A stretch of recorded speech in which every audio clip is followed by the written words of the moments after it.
Ladies and gentlemen, good evening and welcome back to our channel once again. Fred Matiang'i returned back into the country after resigning from the World Bank last week. And today, Fred Matiang'i attended a funeral in Kisii. That was his first event in Kisii after returning back. And during that event, something very interesting took place. The local member of parliament, Alfa Miraa, the member of parliament for Bomachoge Chache, was humiliated and heckled.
In this video, I want us to talk about that particular incident because for me, it is significant politically speaking.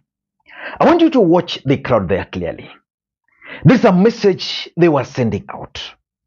And from my own perspective, you can't say that this crowd here was mobilized. They were clearly out to send a message.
Ladies and gentlemen, I want us to analyze that incident.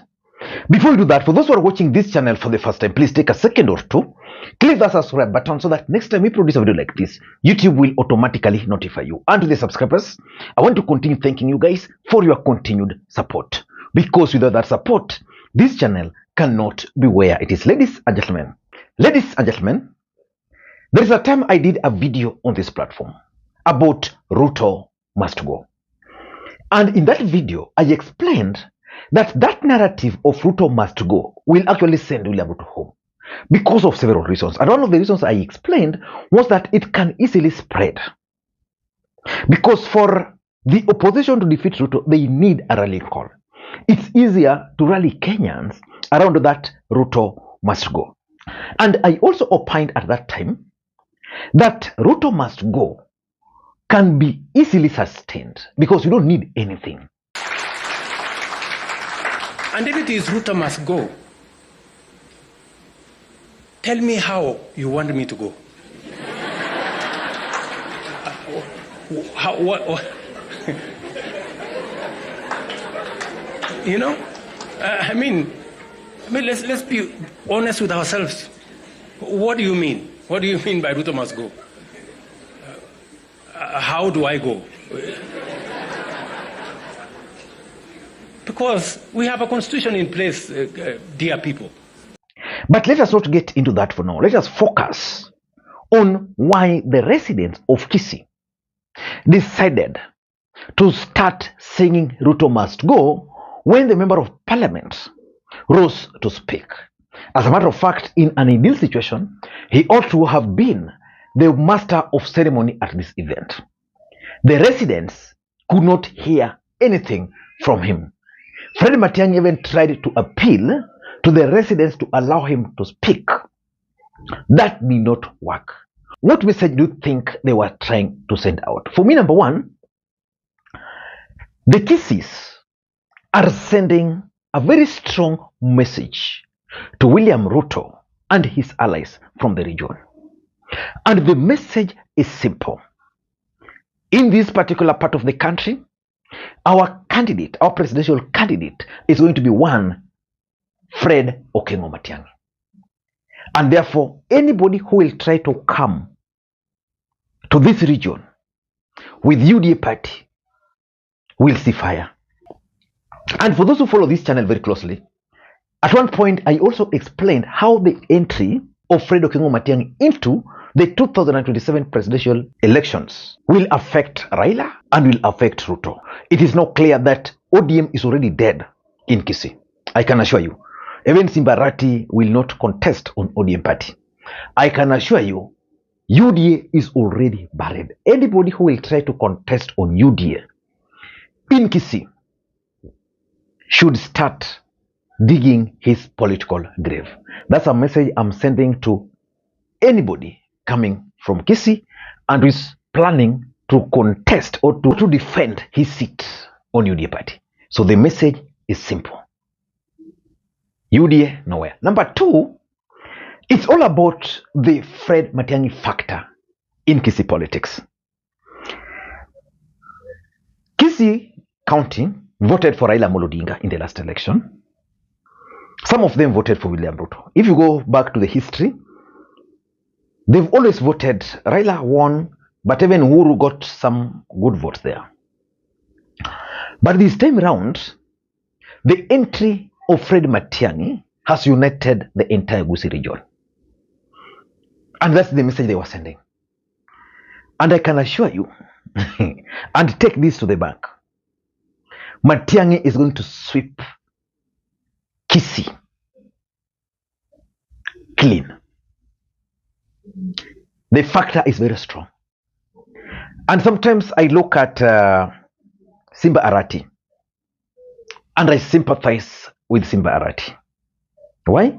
Because Simba Arati is one of the ODM deputy party leaders. Deputy party leader of ODM party. The biggest party in Kenya as we speak. And he's supposed to defend his seat. But if he will defend his seat on ODM party, he's going to be swept, politically speaking. Which means someone like Simba Arati will have to make that very difficult decision for his own political interest. Because I've always told you that in politics we have only two constants, interest and betrayal. He will have to look at his political interest. And he'll have to make that decision early enough. Because if you want I can assure him that someone like the senator for Kisii, Onyonka, will align himself with Matiangi and will win.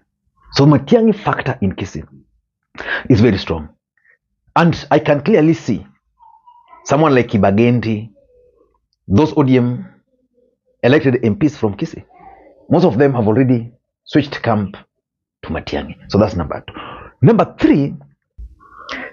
three, I also believe that what we witnessed is actually a manifestation that the Kisii are trying to push for a single candidate from the region, that is Matiangi. And I've been asking myself about the candidature of Maraga.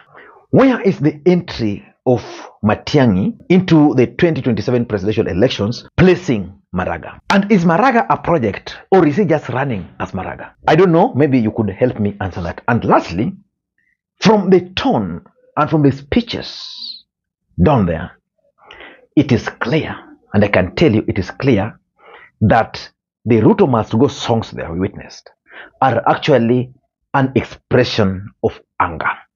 Kenyans are very angry, and Kenyans are very bitter with William Samoei Arap Ruto.